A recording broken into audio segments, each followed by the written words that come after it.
Welcome to the MySQL tutorial session 3। तो चलिए आज हम देखते हैं इंसर्ट और सिलेक्ट। इसके पहले हमने देखा था कि डेटाबेस को ड्रॉप कैसे किया जाता है और टेबल को ड्रॉप कैसे किया जाता है। तो आज हम देखिए चलते हैं हमारी नेक्स्ट क्वेरी की ओर, इंसर्ट और शेयर की ओर। तो चलिए उसके लिए हमारे पास एक पहले आपने तो डेटाबेस ड्रॉप किया था, तो मैंने ऑलरेडी ही आपके लिए वापस से वही डेटाबेस बना के रखा हुआ है। बस हमें अब उसमें एक टेबल बनाना है। पहले हमने एक टेबल बनाया था छोटा सा, जिसमें सिर्फ दो ही कॉलम थे, आईडी और नेम। तो मैंने इस बार थोड़ा कॉलम की साइज़, कॉलम के मतलब जो टेबल की साइज़ है वो बढ़ा दी है, उसमें कॉलम भी बढ़ा दिए। तो देखिए इसमें क्या है, इंटीजर है, रोल नंबर है, नेम है, एड्रेस है और मोबाइल नंबर है। अब आपको ये तो पता ही होगा कि इंटीजर और वेरिएबल को कैसे लिखा जाता है। इसके पहले क्यूरी में हमने वही देखा था सिंपल से, बस वही मैंने इसमें कॉलम बढ़ा दिया है। ठीक है, तो चलिए इसको फटाफट से कॉपी करते हैं और हमारे MySQL पे जाके इसको पेस्ट कर देते हैं। ओके, तो देखिए हमारा टेबल बन गया है। तो देखते हैं अभी इसमें इंसर्ट कैसे किया जाता है। हमारा अभी टेबल बड़ा है, तो देखिए कंफ्यूज होने की कोई बात नहीं है, सिंपल सी कमांड है। सिंपल से दो या तीन तरीके से हम इंसर्ट कमांड लिख सकते हैं।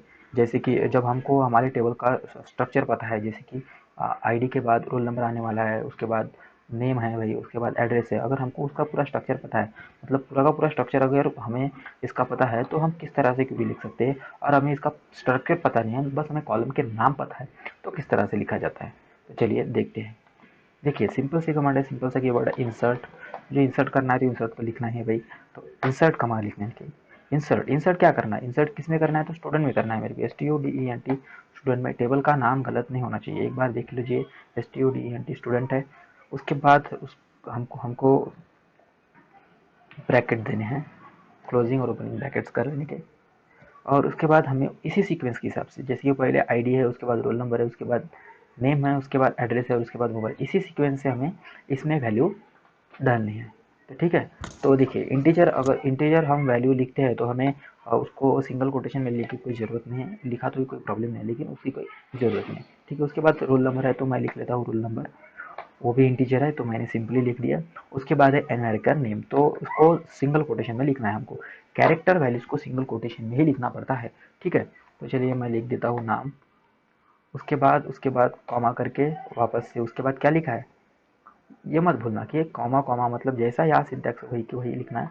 बस इसके जगह, इंस के जगह हम उसको लिखना है, उसका जो वैल्यूज हम उसमें भेजना चाहते हैं वो वैल्यू।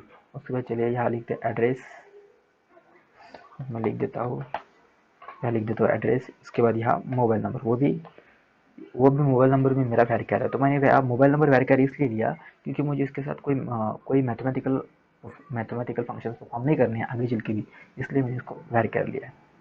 ठीक है, तो देखिए मैंने यहाँ लिमिटेशन दी है 10 डिजिट का, मतलब है 10 के बाद लेगा नहीं। अगर देगा तो फिर एरर एरर वगैरह दे देगा। 2 2 4 2 6 2 7 8 9 10। ओके, तो इसके बाद दे दिया सेमी कोलन। मैंने इसको कॉपी कर लिया और यहाँ कर लिया पेस्ट। ओ देखिए प्रॉब्लम आ गया, इंसर्ट इनटू स्टूडेंट लिखा मैंने। तो इंसर्ट इनटू स्टूडेंट तो लिखा, लेकिन यहाँ एक एक मैं भूल गया कि यहाँ और एक वैल्यूज नाम का कीवर्ड चाहिए होता है। Insert into student, insert into student तो ठीक है भाई, ये इसको पता चल गया कि मुझे स्टूडेंट में इंसर्ट करना है, लेकिन क्या करना है, उसकी वैल्यूज इंसर्ट करनी है इस सिंटैक्स के हिसाब से। इसको मैंने कॉपी कर लिया। ओके, ठीक है, यहाँ पेस्ट कर लिया। अब देखिए क्वेरी इज अफेक्टेड हो गया बराबर। अगर सपोज मुझे, मेरे पास रोल नंबर नहीं है, मतलब ये कॉपी मैंने सेम कॉपी कर लिए और मुझे स्ट्रक्चर पता है, लेकिन मेरे पास सपोज ये जो मोबाइल नंबर है, यहाँ मुझे पता नहीं है कि भाई यहाँ मेरे पास वैल्यू है ही नहीं, मुझे इसमें डालना नहीं है। डायरेक्ट सीधी बात कहें तो मुझे इसमें डालना नहीं है भाई, कुछ भी नहीं डालना है। ठीक है, तो फिर मैं क्या करता हूँ, अभी इसका रोल नंबर चेंज कर देता हूँ, 2 कर लेता हूँ। ठीक है, इसके बाद इसका ये भी 2 कर लेता हूँ। नाम भी सब दूसरा कोई तो भी ले लूँगा, जैसे कि प्रणव लिख लिया मैंने, और यहाँ इसमें लिख लिया मैंने पुनः। ओके, अब मेरे पास उसका मोबाइल नंबर नहीं है, तो मैं क्या लिखता हूँ, सिंपल सी कमांड है। हाँ इतना ध्यान में रखिए, देखो हमारा यहाँ हमने डबल सिंगल कोटेशन कंप्लीट नहीं किया, ये मत भूलना। अगर वैरियर है तो सिंगल कोटेशन आपको कंप्लीट करना ही करना है। हाँ अभी याद देखिए, ये मोबाइल नंबर है, ये तो मोबाइल नंबर है, मेरे पास उसका मोबाइल नंबर नहीं, तो मैं इसके जगह नल लिख सकता हूँ। इसको सिंगल कोटेशन में लिखने की जरूरत नहीं, अगर उसको आप सिंगल कोट में लिखोगे तो वो नल एज अ कैरेक्टर लेके जाएगा और नल वैल्यू नहीं लेके जाएगा। ठीक है, तो तो इस तरह से आप एक सेकंड की लिख सकते हैं। इसको मैं कॉपी कर लूँगा और यहाँ पेस्ट कर दूँगा। देखिए ये कर लिया इंटर, तो ये हो गई इंसर्ट। तो सिंपल से देख लेंगे हम सिलेक्ट करके, सिलेक्ट स्टार फ्रॉम। देखिए यहाँ आ गया, ये पहला रिकॉर्ड, ये दूसरा रिकॉर्ड, ये पूरे के पूरे वैल्यूज़ यहाँ आ गए उसके हिसाब से, और ये दूसरे वैल्यूज़। अब ये मैंने देखिए मोबाइल नंबर डाला नहीं, नल आ गया। अगर मैं उसको सिंगल कोट में लिखता हूँ तो वो कैरेक्टर मतलब वो नल वैल्यू नहीं लिखता, वो एज अ कैरेक्टर मतलब उसका मोबाइल नंबर ही नल ऐसे लिखा हो। ठीक है, क्योंकि हमने तो उसको वेरिफाई लिया ना। तो इसी ये नल आप यहाँ इंटीजर की जगह भी ले सकते हैं। ऐसा क्यों नहीं, यहाँ चल ठीक है भाई मेरे पास उसका रोल नंबर नहीं है, सेकंड थर्ड रिकॉर्ड में हम देखते हैं उसको कॉपी करके। ये चलिए ठीक है, ये तो हो गया। ये तो आप आपने बताया कि क्या वेर कैर का है, तो अगर मेरे पास उसका इंटीजर वाला रोल नंबर नहीं, इंटीजर वैल्यू अगर कोई मैं नहीं दे सकता तो उसकी भी जगह भी आप सिंपली वही सिंटैक्स नल, कोटेशन का कोई ज़रूरत नहीं है, वो लिख देंगे तो से वही नल आ जाएगा। देखिए यहाँ नल आ गया। ठीक है, ये भी रिपीट हो गया। ठीक है, और इसके बाद एक और नया, जब आपको हमको स्ट्रक्चर पता नहीं रहता है, या फिर कभी कभी ऐसा हो जाता है कि मुझे तो मेरे सीक्वेंस पता नहीं है भाई मेरे टेबल का, तो मैं किस तरह से इंसर्ट करूँ, तो तभी भी सिंपल वही है। तो तब हमको क्या करना पड़ता है, तो तब हमको एक दो पहले टेबल का जो जो जो कॉलम है उस कॉलम के नाम लिखने पड़ते हैं। ठीक है, वही ब्रैकेट्स लिख लिया। ब्रैकेट्स के बाद मुझे सपोज मुझे पता है कि भाई उसमें रोल नंबर नाम का एक कॉलम है। उसके बाद भाई मुझे पता है एस नेम नाम का कॉलम है, उसमें मुझे नाम डालना है, SNAME है। कॉलम चेंज नहीं होने चाहिए, नहीं तो वो लेगा नहीं, कॉलम के नाम नहीं गलत होने चाहिए, एस नेम है। उसके बाद मुझे पता है कि भाई उसका ADDR एड्रेस है। उसके बाद भाई मुझे पता है इसका मोबाइल नंबर है, और उसके बाद मेरे को लगता है कि उसका भाई आईडी है आईडी।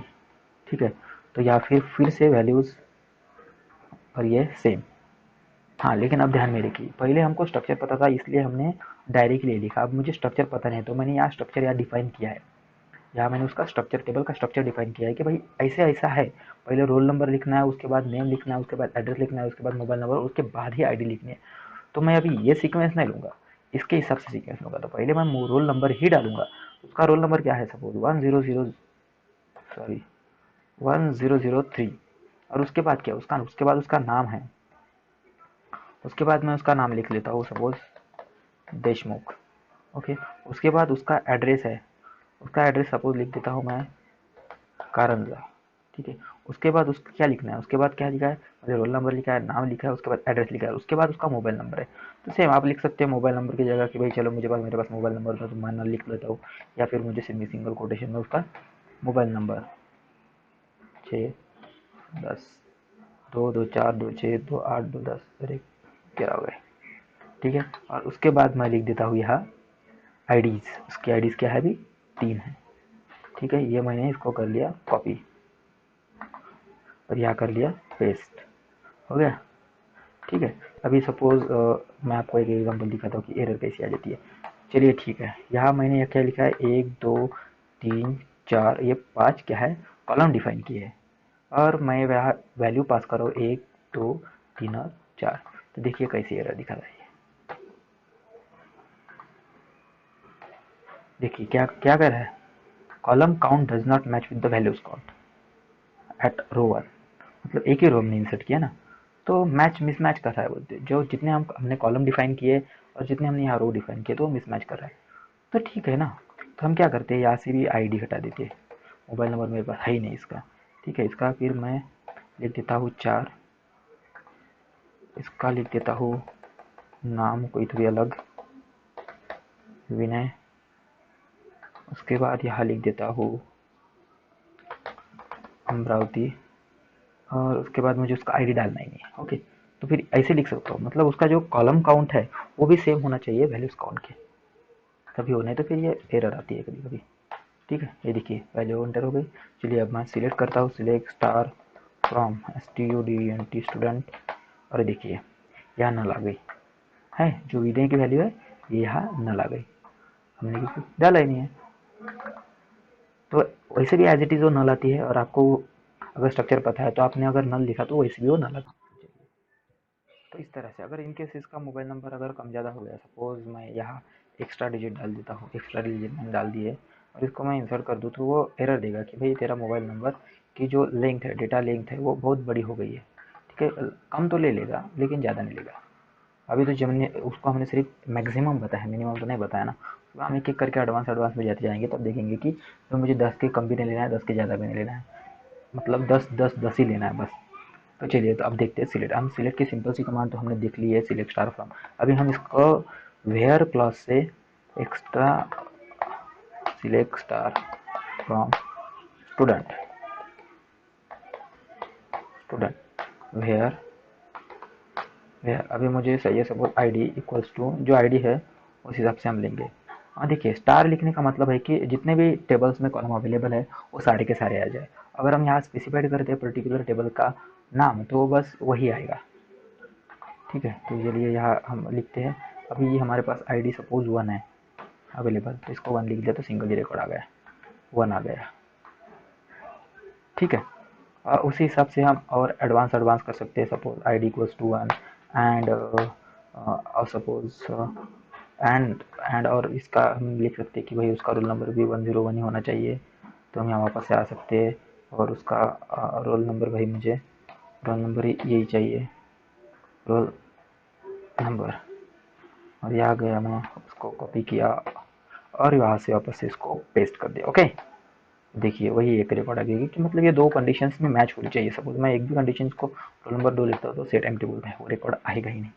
ठीक है, इसके हिसाब से हम उसको एंड और यहाँ से और लिखेंगे तो फिर वो भी रिकॉर्ड आगे जाएगा। एंड और जो हमारा हमेशा का कंसेप्ट होता है बार का, वही यहाँ है अवेलेबल, ये आ गया। सपोज मैं यहाँ वापस से लिख देता हूँ कि भाई मुझे ये तो चाहिए। ठीक है, मतलब दो में से एक भी कंडीशन अगर उसकी आ गई तो वो रिकॉर्ड लेके आ गया। देखिए, जिसका रोल नंबर 2 है, आईडी 2 है, 1 है, वो सब दो रिकॉर्ड आ गए। हमारे पास 3 रिकॉर्ड थे तो 3 रिकॉर्ड वो आ गए। ठीक है, इस तरह से हम वेयर क्लोज का इस्तेमाल करके लिख सकते हैं। और यह हम देख ले, सपोज मुझे पूरा का पूरा टेबल नहीं चाहिए, बस भाई मुझे एक ही टेबल चाहिए। जैसे कि मुझे सिर्फ आईडी चाहिए, आईडी प्रिंट होनी चाहिए, आईडी फॉर्म STUDENT स्टूडेंट। बस इसको कॉपी कर लो। हाँ सॉरी, आप फॉर्म लिखना हम भूल गए हैं। और यहाँ से हमको कॉपी कर ले, फॉर्म लिखना है, सिलेक्ट फ्रॉम और टेबल का नाम, ये तो लिखना ही लिखना है।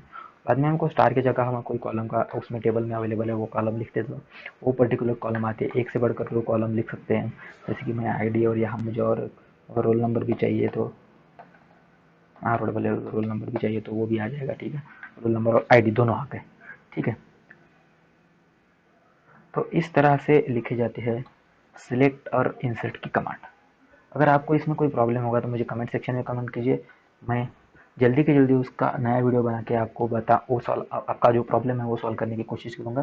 Thanks for watching, bye bye, see you.